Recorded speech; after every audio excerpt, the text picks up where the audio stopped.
What if I told you that every generation faces a currency reset, and another one is on the horizon?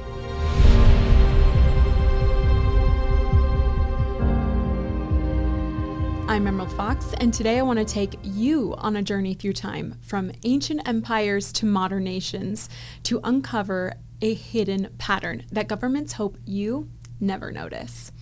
Because here's the truth: fiat currency always fails, and every time it does, it's ordinary people who suffer, while those who prepare with real money, gold and silver, come out stronger. So let's pull back the curtain on the hidden history of currency resets.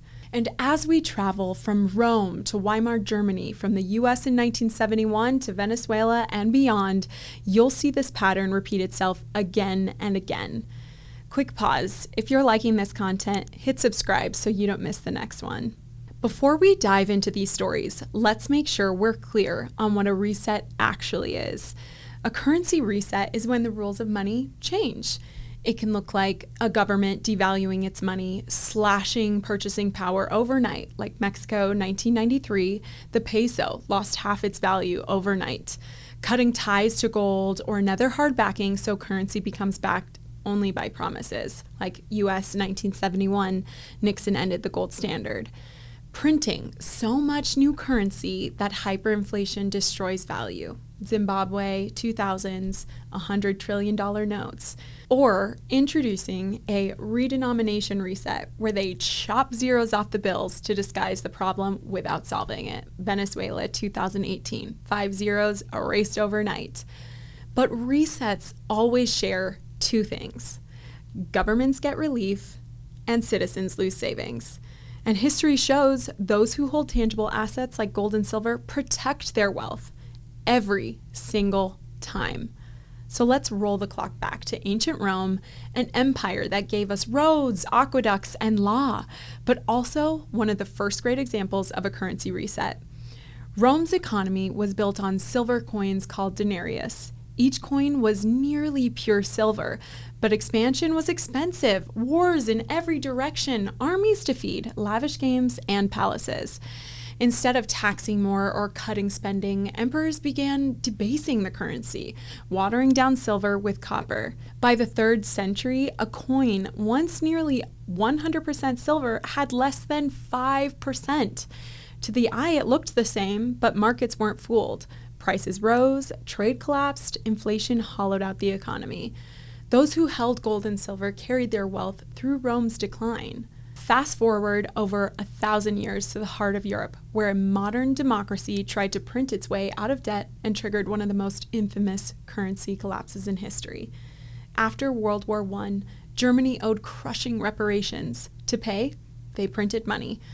At first, citizens thought it was a solution, but by 1923, inflation turned into hyperinflation. A loaf of bread that cost 1 mark in 1919 soared to 100 billion marks in 1923.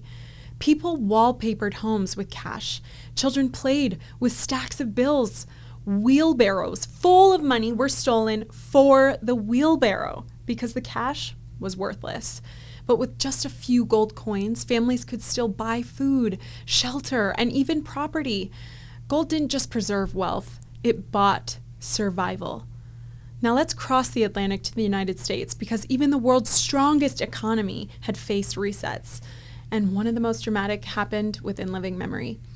After World War II, the US dollar was the world's reserve currency because it was backed by gold. But by the 1960s, America had overspent on wars and social programs. Foreign nations noticed, they began demanding gold in exchange for dollars. So in 1971, President Nixon went on television and announced the dollar would no longer be tied to gold. I have directed Secretary Connally to suspend temporarily the convertibility of the dollar into gold or other reserve assets, except in amounts and conditions determined to be in the interest of monetary stability and in the best interest of the United States. Overnight, the dollar became pure fiat currency, backed by nothing but promises. And if you're wondering, okay, but what does fiat really mean? I actually broke that down in detail in my last video. So after this one, make sure to check that out if you want a deeper understanding. Since 1971, the dollar has lost over 85% of its purchasing power. Something that cost $1 in 1971 costs over $7 today. Meanwhile, gold soared from just $35 an ounce in 1971 to over $3,600 an ounce today, proving that real sound money holds its value when fiat currency doesn't. A reset in real time, hidden in plain sight. And if you think this is all ancient history, think again, because in Venezuela just a few years ago, people lived through inflation so extreme, their government literally erased zeros from the currency to pretend it was all fixed. By 2018, inflation there hit 32,714%. Now, what does that actually mean? It means prices weren't just rising a little, they were exploding. If something cost $1 at the start of the year, by the end of the year, that same item cost over $327. Or imagine groceries today costing $100. By year's end, that same cart costs over $32,000. That's the kind of inflation that wipes out savings overnight. Officials scrambled. They changed the color of bills, they printed bigger notes, they chopped off zeros. First 3, then 2 more. On August 16, 2018, they announced a reset. 100,000 old bolivars would now equal just 1 bolivar. Did it work? Of course not! Prices kept climbing. Families couldn't afford groceries. Savings vanished. Meanwhile, gold exploded in value locally. In 2010, an ounce of gold was worth about 2,400 bolivars. By 2020, that same ounce was worth nearly 394 million bolivars. Gold's value didn't just survive, it multiplied. But Venezuela isn't even the worst case on record. For that, we need to look to Hungary, where money lost value not over years or months, but in a matter of hours. In 1946, Hungary printed its pango into oblivion. At the peak, prices doubled every 15 hours. The largest note issued, 100 quintillion pango. That's a 1 with 20 zeros. Imagine getting paid in the morning and by evening, your paycheck can't even buy dinner. That was daily life.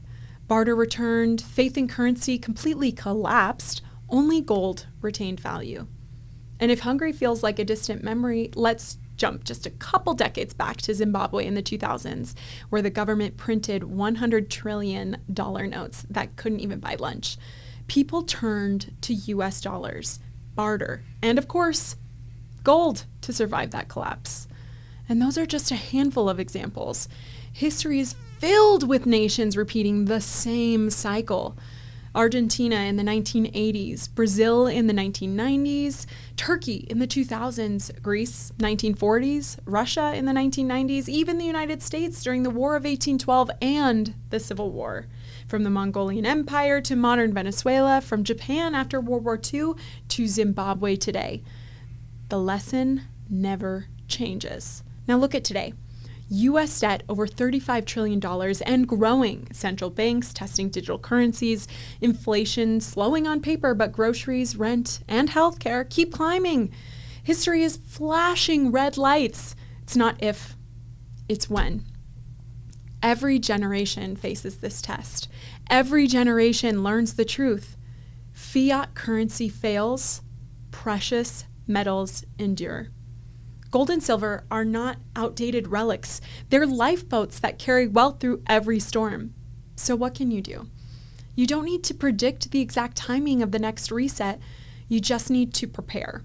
That means holding a portion of your wealth in gold and silver assets with no counterparty risk, private when held at home, and proven across centuries. If you haven't started yet, there is no better time than now. Every cycle in history shows the same pattern. Paper wealth can vanish overnight, but tangible assets, again, endure. Even a modest beginning puts you on the path to resilience. What matters most is taking that first step today, because tomorrow, it may be too late. Click the link or scan the QR code to connect with one of our strategy specialists today. They'll help you build a sound money strategy that protects you and your family. Don't wait until the reset hits to learn the lesson the hard way. And until next time, stay safe and stay smart.